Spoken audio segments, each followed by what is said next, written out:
Graças e paz, irmãos. Boa noite a todos. Vamos nos concentrar nesse momento, que é o momento mais importante do culto, onde o Senhor fala aos nossos corações, onde Ele nos faz conforme o seu querer, conforme a sua vontade, onde Ele nos ensina, nos exorta. Obrigado, Marco. Abra sua Bíblia aí no Evangelho de Mateus. Hoje nós vamos terminar o capítulo 5, Evangelho de Mateus, capítulo 5, do 21 até o 48. Nós não vamos ler ele a princípio, nós vamos lendo por partes.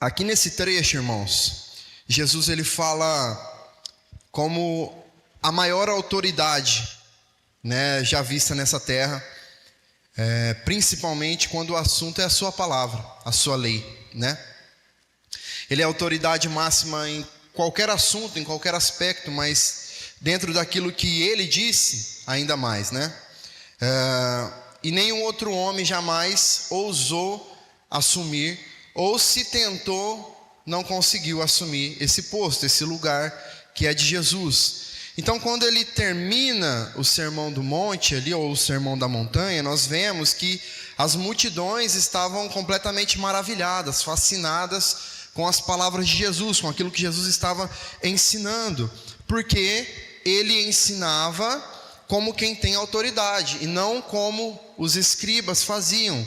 É o que os versículos 7, versículo 28, 29 dizem. Os profetas, por exemplo, sempre quando eles vão se referir a Deus ou a palavra, eles sempre vão dizer: assim diz o Senhor. Por quê? Porque a única coisa que eles faziam era repetir aquilo que eles haviam ouvido de Deus. Mas Jesus falava com propriedade, ele falava por si mesmo, ele não precisava de figuras de linguagem, nada disso. Ele falava com autoridade, porque era dele mesmo que ele estava falando. E aí Mateus, nesse trecho que nós vamos estudar hoje, ele identifica 6 contrastes entre a interpretação correta da lei oferecida por Jesus e a interpretação errada dos escribas. E a primeira interpretação que nós vamos ver Jesus dando aqui é a interpretação sobre o homicídio.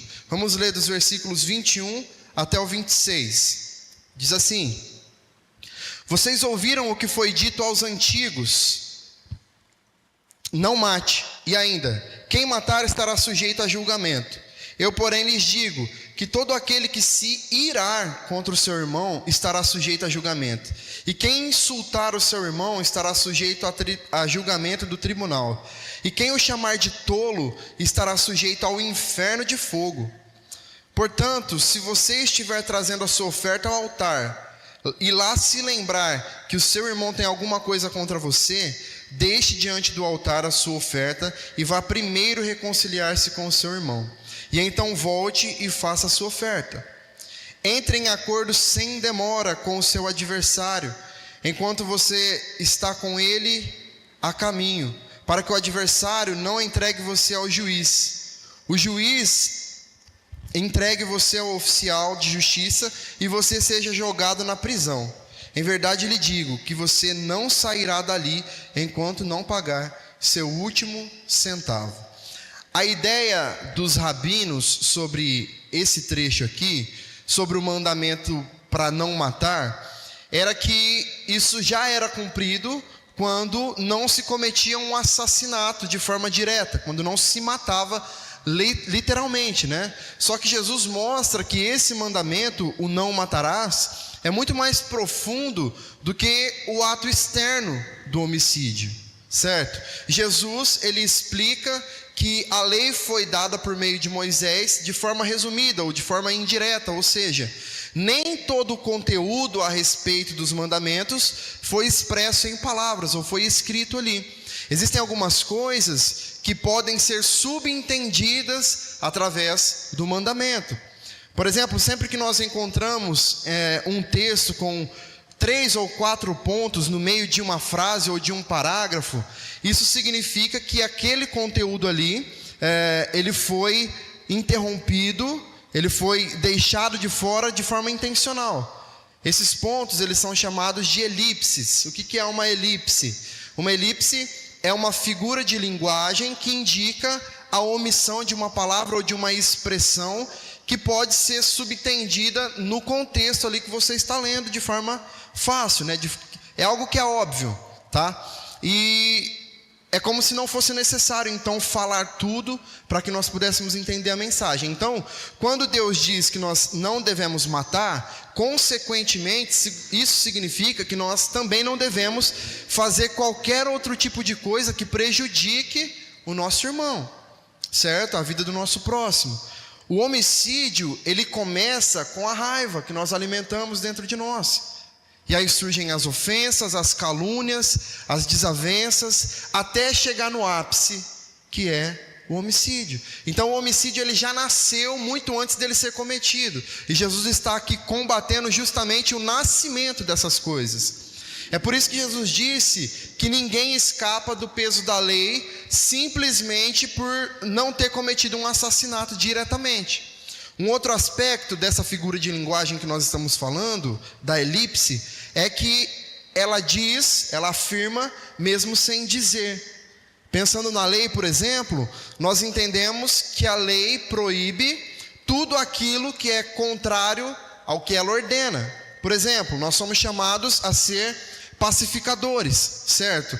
E ainda que o texto não diga de forma expressa aqui, de forma clara, que nós não devemos promover a guerra, nós já entendemos que Deus exige que nós sejamos pacificadores, e por causa disso, Ele também deseja que nós não sejamos os promotores da guerra, de contendas. Pelo contrário, a ideia é que nós sejamos os promotores da paz, aquele que promove a paz, não promove guerra. Então ele não diz, mas está dito, certo? Então Jesus está dizendo que além de nós não devermos jamais tirar a vida do próximo, nós também devemos promover segurança, bem-estar e a santidade da vida. Então, quando Jesus fala também aí sobre aquilo que foi dito aos antigos, ele não está se referindo à lei neste momento, porque, como nós falamos, sempre que Jesus vai fazer referência à palavra de Deus, o que se diz é, está escrito, ou assim diz o Senhor, como diriam os profetas, né? Mas o que está em destaque aqui com essa expressão é a interpretação dos rabinos acerca deste mandamento, não matarás. Então ele diz, vocês lembram o que foi dito aos antigos? Ele não está dizendo, porque assim está escrito, ou assim diz o Senhor, assim diz a lei, não. Então, Jesus ele amplia aqui a abrangência do pecado. O pecado não é só aquilo que eles dizem ser pecado, vai além daquilo. Jesus não diz aqui que a ira conduz ao homicídio, mas sim que a ira já é uma forma de homicídio. Ele está se referindo a uma fúria interna, a uma ira interna que se multiplica, que continua a ser alimentada no coração do homem, e assim vai chegando até nesses ápices de chegar em um homicídio propriamente dito, né? E embora os tribunais deste mundo, eles não possam julgar a ira que está sendo alimentada no coração do homem, o tribunal de Deus é capaz. O tribunal de Deus enxerga o íntimo do nosso ser. Ele sabe o que nós pensamos, o que nós sentimos, o que nós planejamos. Ele sabe de tudo. Então não tem como nós fugirmos do julgamento de Deus.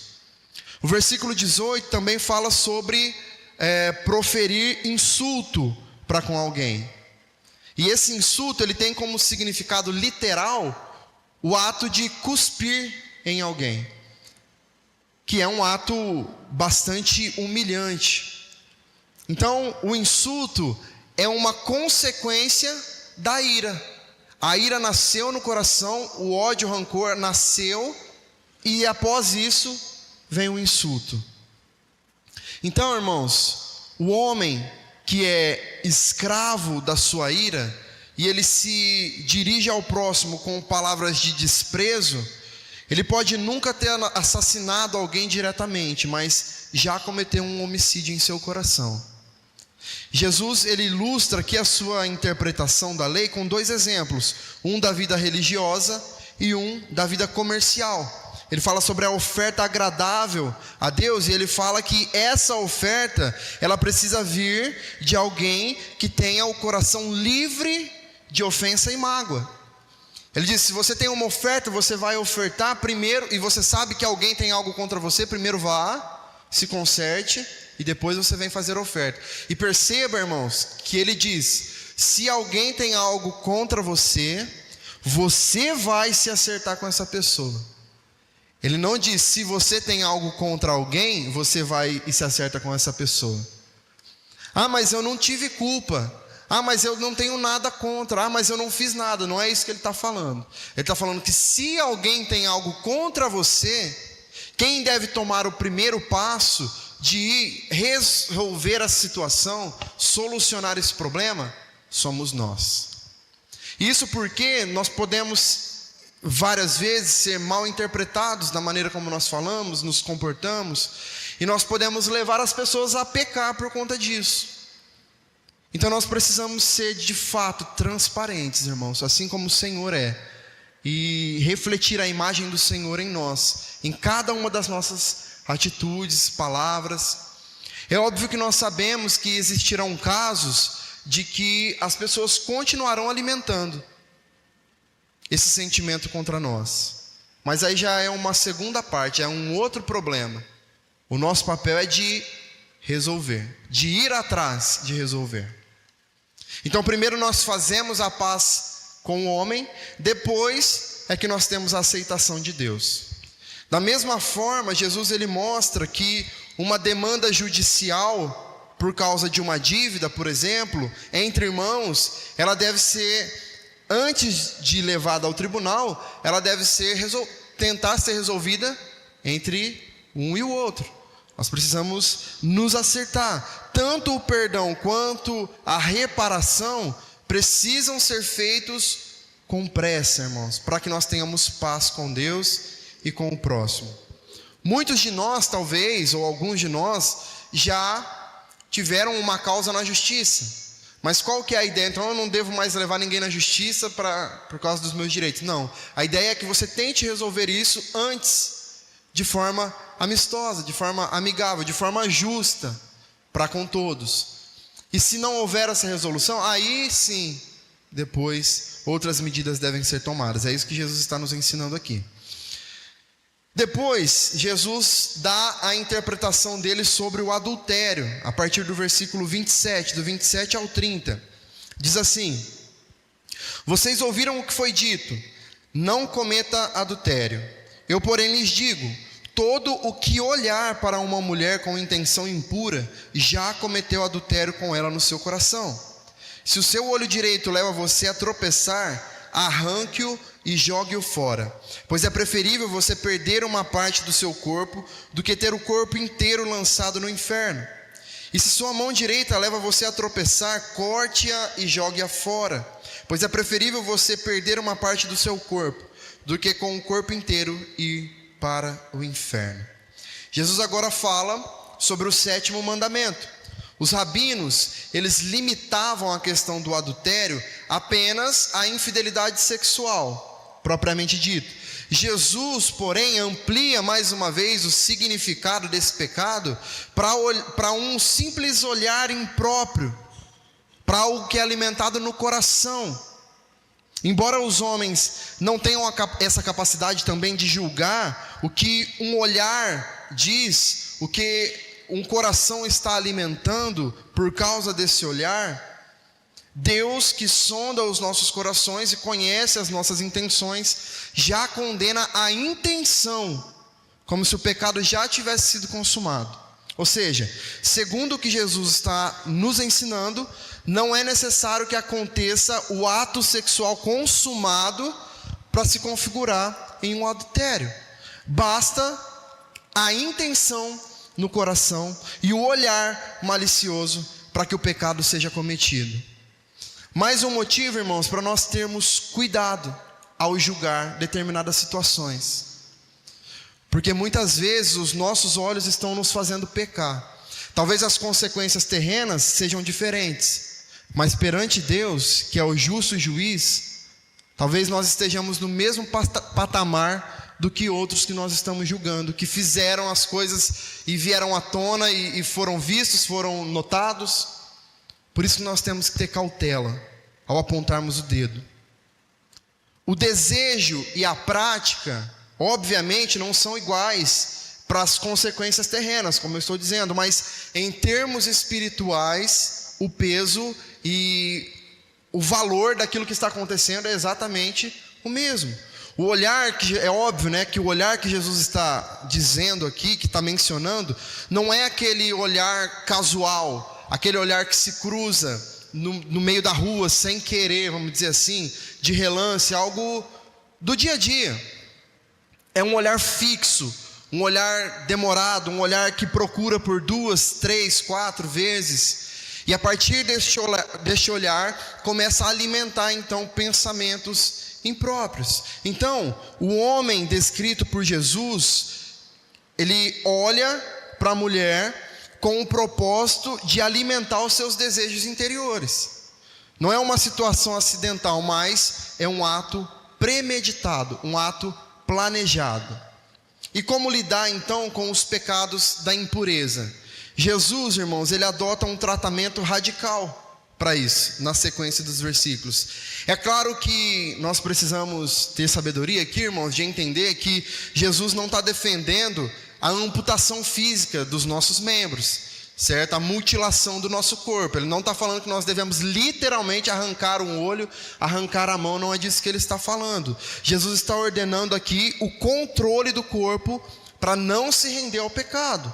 Ele está ensinando que a vitória nessa área não virá resistindo ao pecado, mas fugindo dele. O crente às vezes tem essa mania de querer desafiar o pecado, de querer andar na corda bamba, em cima da linha ali do pecado. Mas não é isso que Jesus está nos ensinando. Ele está nos ensinando a fugir. O apóstolo Paulo, para além disso, fala que nós devemos fugir da aparência do mal, daquilo que nem é o mal ainda, que só aparenta ser mal. Ele já está nos ensinando a fugir. É disso que está falando, atitudes radicais. Aquele que está sendo tentado deve deixar de olhar, deve deixar de tocar. Isso porque um problema radical exige uma solução radical. Essa ideia de fazer tropeçar é como se fosse um ato de armar uma armadilha. É como uma haste na armadilha que cai, fecha a porta e prende o animal dentro da toca. E é muito irônico nós pensarmos que o olho, que supostamente foi criado para prevenir as quedas, para enxergar onde nós estamos pisando, e as mãos, que supostamente foram criadas para nos proteger, acabam se tornando exatamente aquilo que causa o nosso tropeço, o nosso pecado. Por isso nós precisamos estar atentos, irmãos. Depois, Jesus ele vai trazer a interpretação sobre o divórcio. Versículos 31 e 32, diz assim: também foi dito, aquele que repudiar a sua mulher, deve dar-lhe uma carta de divórcio. Eu, porém, lhes digo, quem repudiar a sua mulher, exceto em caso de relações sexuais ilícitas, a expõe a se tornar adúltera. E aquele que casar com a repudiada, comete adultério.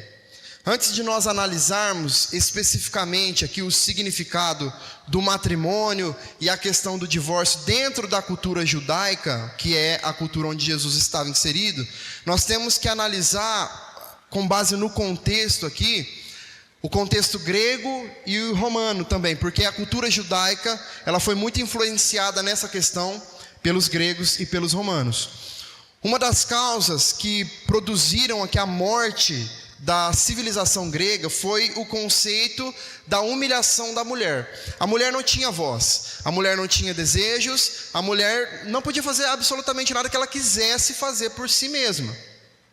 E essa prática, obviamente, levava muitos casamentos a ruínas. porque é um ser humano, né? Nós estamos lidando com um ser humano, com vontades, com necessidades. Entre os gregos, então, por conta disso, as relações extraconjugais, né, elas eram tidas como normais. Podia acontecer. O homem grego, ele tinha prostitutas para o seu prazer, ele tinha concubinas para os afazeres domésticos, e ele tinha as esposas mesmo para gerar os seus filhos legítimos. Os gregos, eles exigiam fidelidade por parte da mulher em relação ao marido, mas o homem estava livre para viver suas muitas aventuras sem nenhum tipo de compromisso, sem estar preso àquele relacionamento de nenhuma forma. Ele não devia fidelidade à sua esposa. Além disso, a prostituição também era uma prática muito comum entre eles. Tanto que surgiu na Grécia um grupo de mulheres que eram chamadas de hetairas. Elas eram amantes dos homens considerados importantes ali. Trazendo para a nossa realidade, é como se fossem acompanhantes de luxo. Né? Elas eram um grupo seleto de mulheres, consideradas mais cultas, mais realizadas, que acompanhavam os homens de poder, mais importantes ali. Então toda essa cultura de devassidão dos gregos influenciou demais a cultura romana. Se os governos romanos conquistaram os gregos politicamente, os gregos venceram os romanos com a sua cultura promíscua, porque era muito bom para os romanos assumirem essa cultura dos gregos, né? Era algo que para eles era bacana, eles queriam viver da mesma forma, diante da mesma cultura. E aí, por causa disso, o divórcio ele se tornou tão comum quanto o casamento. As pessoas se casavam para se divorciar e se divorciavam para se casar. Não tinham regras, certo? E os rabinos, os escribas, abençoados, eles eram muito liberais com essa questão do divórcio. Então bastava o homem dar uma carta de divórcio e aí ele estava liberado então para abandonar aquela mulher. E eles defendiam a ideia de que o homem podia se divorciar da sua mulher por qualquer motivo. Se ele acordasse naquele dia com o sentimento de que não queria mais, de que estava cansado, ele podia simplesmente mandar ela embora. Fazia uma carta de repúdio e mandava ela embora. Só que Jesus deixa claro aqui nesse contexto que o divórcio, exceto por relações sexuais ilícitas, colocaria a mulher quase que automaticamente em um novo relacionamento, já que as mulheres não tinham poder, elas não tinham voz. Então, se elas fossem abandonadas aqui, elas seriam tomadas por outro logo ali. Então, elas pulariam de relacionamento em relacionamento, adulterando, por conta de nenhum motivo. E esse novo relacionamento, então, com um novo homem, seria visto aos olhos de Deus como um adultério. Então, Jesus aqui ele estava falando contra a lei humana, irmãos, que dava liberdade para que os homens abandonassem as suas mulheres por qualquer que fosse o motivo, sem que houvesse ali o acontecimento de uma relação sexual ilícita. E aí essa mulher, ela seria passada de mão em mão, sem receber o devido valor de alguém que foi criado por Deus. E além disso, Jesus, ele estava colocando a culpa aqui do adultério dessa mulher abandonada sobre o marido que a abandonou. Ele está dizendo: culpado é você, pecador é você por ter abandonado essa mulher, e ela está recebendo sobre ela essa culpa de adultério, porque é você quem está abandonando ela, é você que está deixando ela por causa de qualquer motivo, certo? É sobre isso que Jesus está falando neste ponto. O próximo ponto, Jesus traz a interpretação dele sobre os juramentos, versículos de 33 a 37. Diz assim: vocês ouviram o que foi dito aos antigos: não faça juramento falso, mas cumpra rigorosamente para com o Senhor o que você jurou. Eu, porém, lhes digo: Não jurem de modo nenhum, nem pelo céu, por ser o trono de Deus, nem pela terra, por ser estrado de seus pés, nem por Jerusalém, por ser a cidade do grande rei. Não jure pela sua cabeça, porque você não pode fazer com que um só cabelo fique branco ou preto. Que a palavra de vocês seja sim, sim, não, não. O que passar disto vem do maligno. Hoje nós precisamos, para conquistar a confiança das pessoas, de jurar, prometer, assinar contratos, com registro em cartório, porque a palavra do homem não vale mais absolutamente nada, irmãos. Nada, nada. De tudo se desconfia, por motivos óbvios, né? No Antigo Testamento, os juramentos, eles deviam ser feitos em nome de Deus. Tudo que se falava era em nome de Deus. Por quê? Porque isso obrigava, de certa forma, as pessoas a cumprirem com aquilo que elas estavam falando verdadeiramente. Só que aí os fariseus, eles alteraram isso para que em promessas menores, eles não precisassem jurar pelo nome de Deus. Então os rabinos, eles usavam os juramentos ali para esconder os seus falsos ensinos, a sua falsa moralidade. Só que Jesus deixa claro que eles não deviam fazer juramentos com o propósito de esconder a verdade.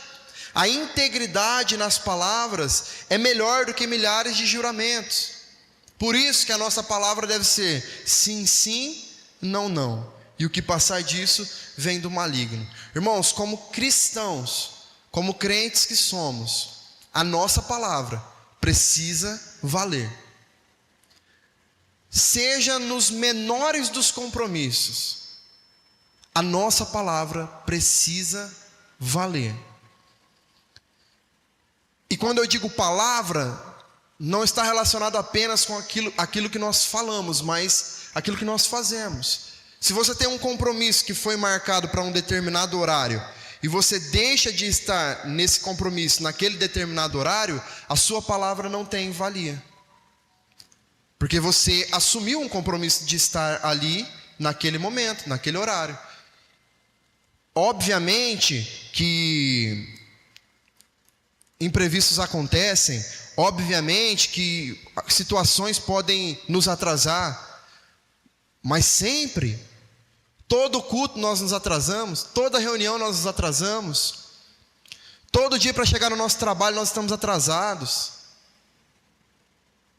Se nós assumimos o compromisso de estar, de fazer, nós falamos que íamos, nós falamos que faríamos, nós temos que cumprir, irmãos, porque nós somos diferentes.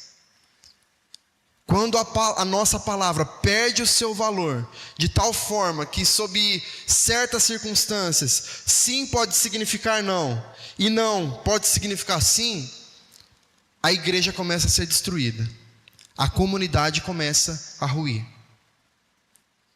Jesus também vai fazer uma interpretação sobre a vingança. Versículos de 38 a 42, diz assim: vocês ouviram o que foi dito, olho por olho, dente por dente. Eu, porém, lhes digo, não resistam ao perverso. Se alguém lhe der um tapa na face direita, ofereça-lhe também a face esquerda. Aí pega, irmãos. Se alguém quer processar você e tirar-lhe a túnica, deixe que leve também a capa. Se alguém obrigar você a andar 1 milha, vá com ele 2. Dê a quem lhe pede e não volte as costas ao que lhe pedir emprestado. Se isso aqui não fosse a Bíblia, a gente estivesse lendo isso aqui, a gente fala assim: eu não tenho sangue de barata, eu não sou trouxa. Mas é Jesus falando, irmãos. Jesus começa citando aqui uma das leis mais antigas existentes, né, que é a lei da reciprocidade direta. Está lá em Êxodo capítulo 21, versículo 23, lá em Levítico capítulo 24, versículo 19, lá em Deuteronômio 19, 21. Está falando exatamente sobre isso aqui, né? Não olharás com piedade, vida por vida, olho por olho, dente por dente, mão por mão, pé por pé. É interessante nós sabermos que esses versículos aqui que eu citei, esses 3 versículos, eles fazem coro, eles falam da mesma coisa que o código de leis mais antigo do mundo, que se chamava o Código de Hammurabi, do século 18 antes de Cristo. Obviamente nós não podemos dizer que Moisés, ao escrever o texto bíblico, ele se baseou nesse código, só que nós podemos ver que a ideia é justamente a mesma. Qual que era a ideia? A ideia do olho por olho, mão por mão, pé por pé, não é uma ideia de vingança, irmãos, é o oposto disso.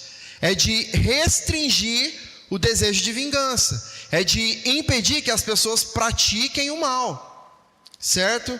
Até porque o julgamento para essas práticas, para que a vingança pudesse acontecer, ele nunca era aplicado pela pessoa que foi ferida, ou por um ente querido, ou por amigos próximos, mas era sempre feito por um juiz. Então, não era a pessoa atingida que faria esse julgamento.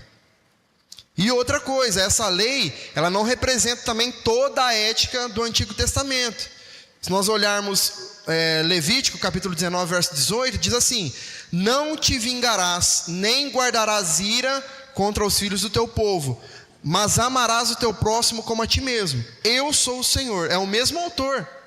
O mesmo autor. Em Provérbios 25, 21, se o que te aborrece tiver fome, dá-lhe pão para comer. Se tiver sede, dá-lhe água para beber. Então Jesus, irmãos, ele elimina a antiga lei da vingança e ele destaca que mesmo que as pessoas nos desonrem, mesmo que as pessoas nos incentivem a andar contra a nossa vontade, mesmo que as pessoas tomem de nós aquilo que nós temos de mais precioso, nós devemos reagir de maneira que transcenda a realidade humana. O cristão não paga o mal com o mal, ele paga o mal com o bem. Ele não domina apenas as suas ações, mas também as suas reações. Como nós estamos reagindo a determinadas ações que estão tendo contra nós. É sobre isso que Jesus está ensinando aqui. E por último, Jesus faz uma interpretação sobre o amor ao próximo. Nos versículos de 43 até o 48. Deixa eu abrir aqui que eu não coloquei esse aqui no estudo, por algum motivo. 43 a 48. Vocês ouviram o que foi dito: ame o seu próximo e odeie o seu inimigo. Eu, porém, lhes digo: amem os seus inimigos e orem pelos que perseguem vocês, para demonstrarem que são filhos do Pai de vocês que está nos céus. Porque Ele faz o sol nascer sobre os maus e os bons, e vir chuvas sobre os justos e injustos. Porque se vocês amam aqueles que o amam, que recompensa terão? Os publicanos também não fazem o mesmo? E se saudarem somente os seus irmãos, o que é que estão fazendo demais? Os gentios também não fazem o mesmo? Portanto, sejam perfeitos como é perfeito o Pai de vocês que está nos céus. Os rabinos, eles olharam para essa lei do ame o seu próximo, e eles acrescentaram: e odeie o seu inimigo. De onde eles tiraram isso, irmãos? O texto bíblico nunca diz isso. E Jesus aqui, ele repudia essa ideia. Essa declaração não aparece na lei, foi um acréscimo que eles fizeram. Lá em Romanos capítulo 12, verso 20, Paulo, citando Provérbios 25, 22, para provar que nós devemos, ele cita o texto de Provérbios justamente para provar que nós devemos tratar os nossos inimigos de forma amável. Jesus nos ensinou a orar pelos nossos inimigos. E Ele mesmo fez isso. Sabe quando? Pendurado na cruz. Não foi quando falaram mal dele apenas. Não foi quando o insultaram. Foi no pior momento da vida dele. Com as pessoas que estavam fazendo ele passar pelo pior momento da vida dele. Ele orou: Pai, perdoe, porque eles não sabem o que eles estão fazendo. Jesus ainda orou por aqueles que o pregaram na cruz, pedindo que Deus os perdoasse. Exemplo maior que esse não existe, irmãos. Nós devemos amar as pessoas, não importa quem elas sejam, o que elas tenham feito contra nós. Novamente eu vou dizer, como eu disse no domingo, não estou aqui falando que é fácil. Nunca vai ser fácil, mas é o que nós devemos fazer. E vindo do Senhor, nós precisamos entender que nós temos que obedecer. E esse amor não é um sentimento que aquece o nosso coração e nós sentimos vontade de abraçar, de levar para nossa casa, de ser nosso melhor amigo. Não é isso. É não cultivar o mal. É quando essa pessoa estiver passando por algum problema, você ter a capacidade de estender a sua mão. É sobre isso. Não é uma questão de sentimento, mas de atitudes bondosas. Jesus contraria a interpretação aqui dos doutores da lei, dizendo que, em vez de odiar os inimigos, nós devemos amá-los e orar por eles. Como filhos, irmãos, nós devemos imitar a Deus, porque é Ele quem derrama da graça comum sobre os bons e sobre os maus. Deus abençoa os maus também. Permite que os maus também desfrutem de coisas boas neste mundo. Mas só neste mundo. Nós precisamos ter consciência de algumas coisas, irmãos. Às vezes nós nos revoltamos com Deus porque fulano, ciclano, beltrano, que não são tementes a Deus, não são fiéis a Deus, não são dizimistas, ofertantes, são ricos, milionários, possuem várias propriedades, e eu aqui, fiel a Deus, passando necessidade, dificuldade na vida. Deus faz com que o sol brilhe sobre a cabeça dos bons e dos maus. É Ele quem faz. Se é Ele quem faz, nós devemos entender e aceitar. E quando Ele diz que nós precisamos ser perfeitos, nós não devemos concluir que nós não vamos pecar mais. A perfeição para a qual Jesus chama os seus seguidores, nos chama, é a perfeição de viver o amor de Deus, de praticar as boas obras porque Ele nos amou. E aí nós fazemos o mesmo para com as pessoas que estão ao nosso redor. Não é fácil, irmãos, nunca vai ser fácil nós cruzarmos com pessoas que nos prejudicaram de alguma forma, que nos fizeram chorar, que nos machucaram, e orar por elas, e estender as nossas mãos quando elas estão sofrendo, chorando, angustiadas. Não é fácil. Quantos de nós nos revoltamos contra aqueles que nós amamos?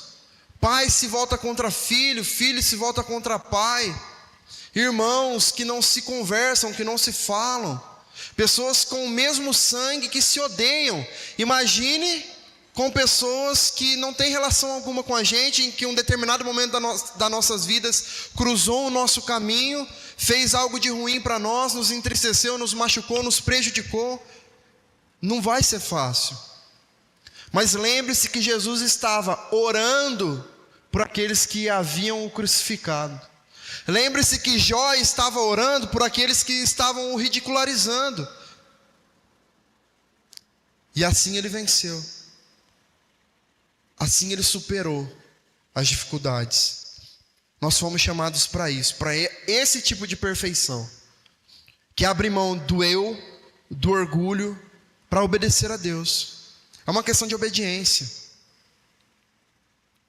Você pai, você mãe, você sabe que quando você dá uma ordem para o seu filho e ele não gosta, você sabe que é para o bem dele, mas ele não gosta de fazer aquilo, ele não quer fazer aquilo.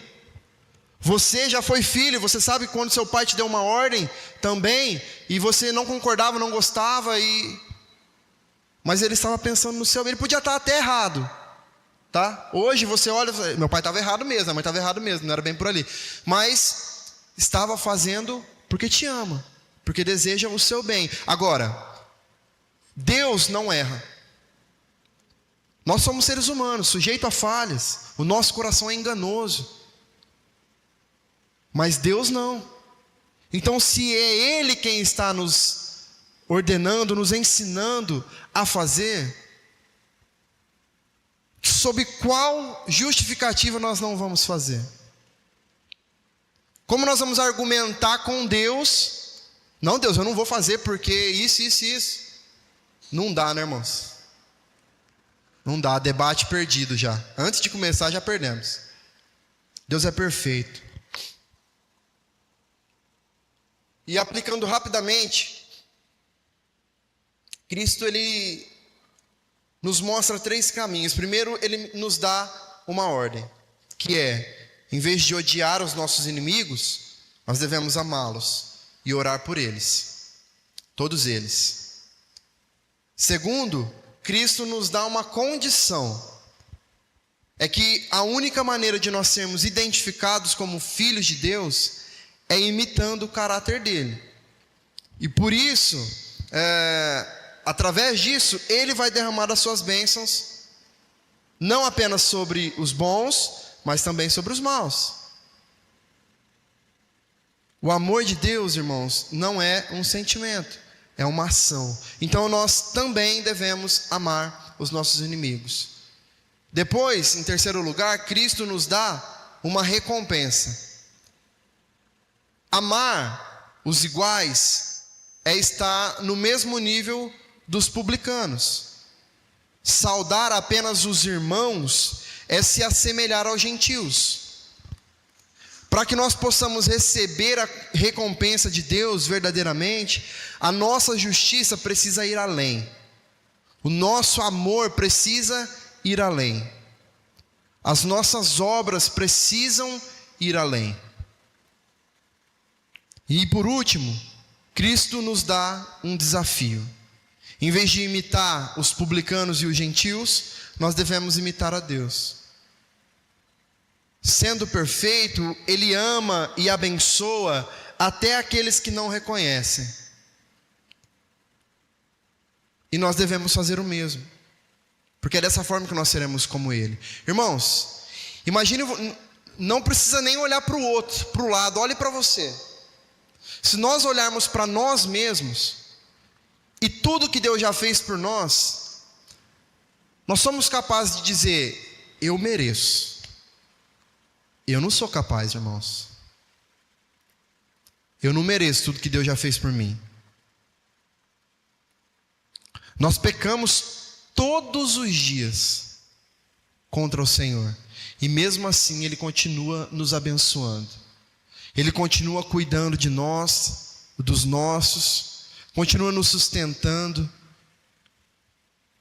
mesmo sem nós merecermos. É por isso que nós devemos perdoar aqueles que não merecem ser perdoados. Amar aqueles que não merecem talvez ser amados. É por isso que nós devemos esquecer quando eles tentam sempre nos lembrar. O Sermão do Monte, irmãos, revela toda a autoridade de Jesus como o maior e verdadeiro intérprete da lei. Esse sermão ele aponta para a perfeição de Deus e o padrão de santidade que nenhum ser humano tem a capacidade de alcançar por si mesmo. Ele depende de Deus para alcançar. Esse padrão elevado de vida não foi dado para condenar o homem, mas para nos conduzir à graça. Jesus aqui é a personificação da justiça e o cumprimento da lei. Lá na cruz nós vemos tanto a justiça de Deus sobre o pecado, quanto o amor dele que proporciona a salvação para todos os que creem. Então, é por meio da graça que nós somos capacitados a obedecer. E é na sua obra consumada que nós encontramos descanso, segurança. Que cada ensino de Jesus, irmãos, nesse texto do capítulo 5, possa nos conduzir a uma vida de espírito e de dependência do Senhor.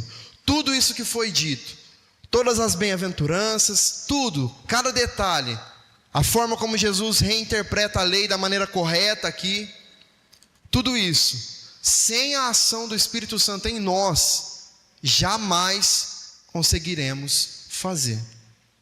Jamais. E como o Espírito vai agir em nós? Quando nós o buscarmos verdadeiramente. Quando nós nos alimentarmos dele. Não uma vez por semana, uma vez por mês. É diariamente, constantemente. É estar próximo, é ter uma vida de intimidade com ele. Porque dessa forma ele nos guia. Ele nos capacita a amar como nós devemos, a perdoar como nós devemos, a estender a mão como nós devemos, é somente por meio dele, irmãos. Amém?